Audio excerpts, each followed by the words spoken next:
To host you here today. What went through your mind when you heard the news around the nation about the floods? I want to thank, first of all, Prophet Mbonye for the visionary that God gave him to see what was forthcoming. And 1 month down the road, it really happened that the floods came into the country.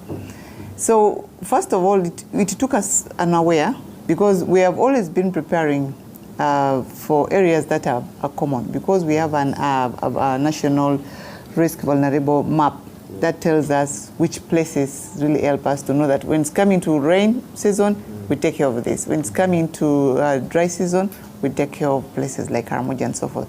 But this particular flood that was prophesied by Prophet Elvis happened in Mbale city. Yes.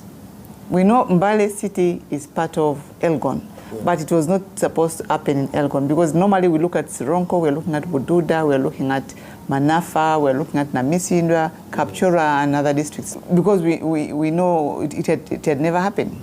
But this particular one that came, it came in the night, it took people very unaware, and we lost over 22 or 28 people during that time.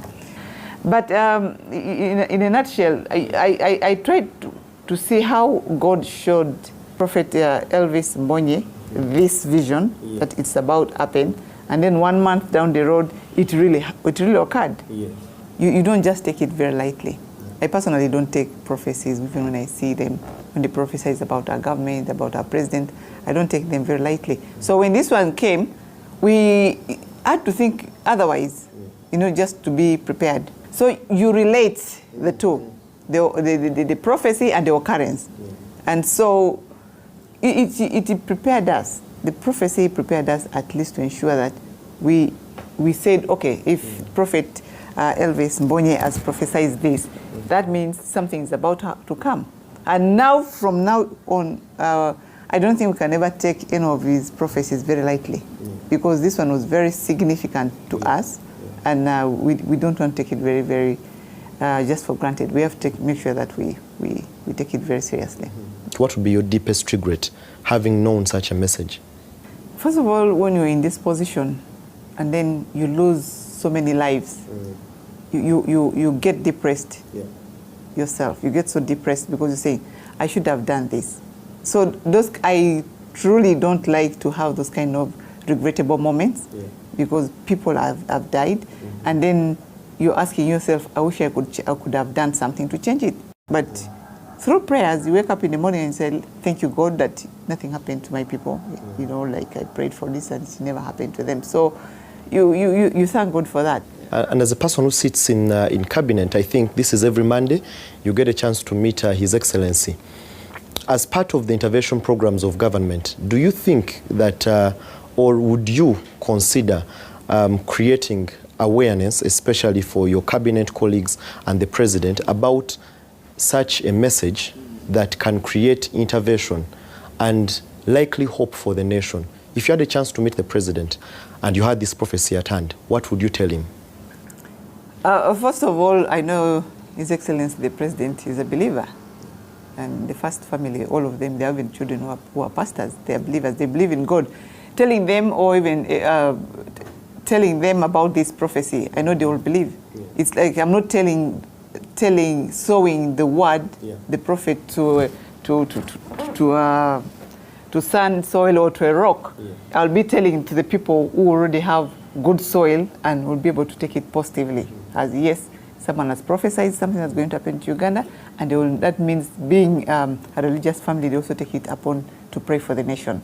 So I don't have any problem even bringing it to the attention of the president, for example, that, someone prophesied this, and it has come to reality. It has come to pass that after 1 month, it will really happen.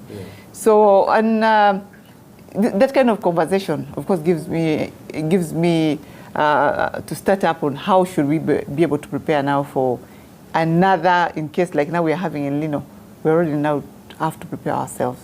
Like, what should we do next?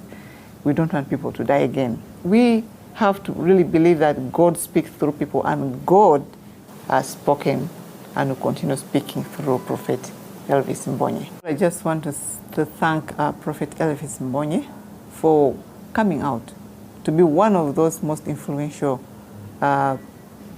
prophets in this country, because I've seen he has a very big following, both online and physically.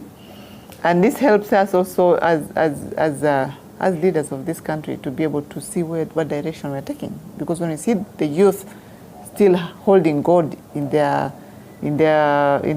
prayers, I mean in their lives, it is a very good thing for us as people who are leading this country. But I wish him all the best. I wish him good luck. I wish him God's love and more blessings from God, because I feel also he inspired me through the prophecy that he did about the floods that were about to happen in July last year.